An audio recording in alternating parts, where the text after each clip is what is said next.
Sabi sa Colossians 3 verse 23, work willingly at whatever you do, as though you were working for the Lord rather than for people. Malinaw dito na kung yung puso mo talagang aligned kay Lord, lahat ng gagawin mo ay para sa Kanya, hindi para sa mga tao. Sample na lang, kung gumaling kami at mag-improve kami dito sa basketball, possible mas maraming maengganyo na kabataan sa ensayo. So susundan nila ngayon yung mga ginagawa namin. Ang hindi nila namamalayan habang sumusunod sila sa ginagawa namin, ay nakakarinig na pala sila ng Word of God. Nag-umpisa lang sa basketball, pero hindi nila namamalayan na nakikilala na pala nila si Jesus Christ sa buhay nila. At yun yung dahilan kung bakit kami nag-iensayo.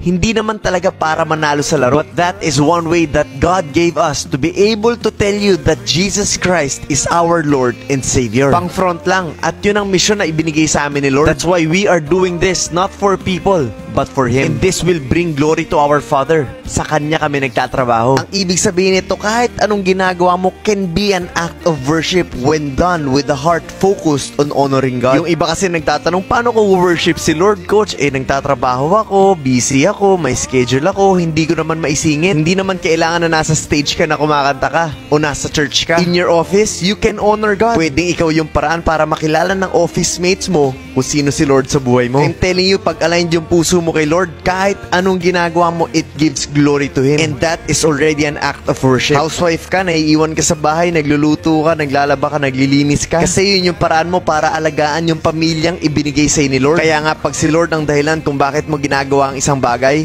hindi ka basta-basta mapapagod. Makaramdam ka man, pero agad kang makakabangon. And sa kada talbog ng bola na to, we know that we are worshiping our Father. That one day, the improvement that we will get from this training will be the way to reach more souls that point to the kingdom of heaven. Whatever you do, do it all for the glory of God.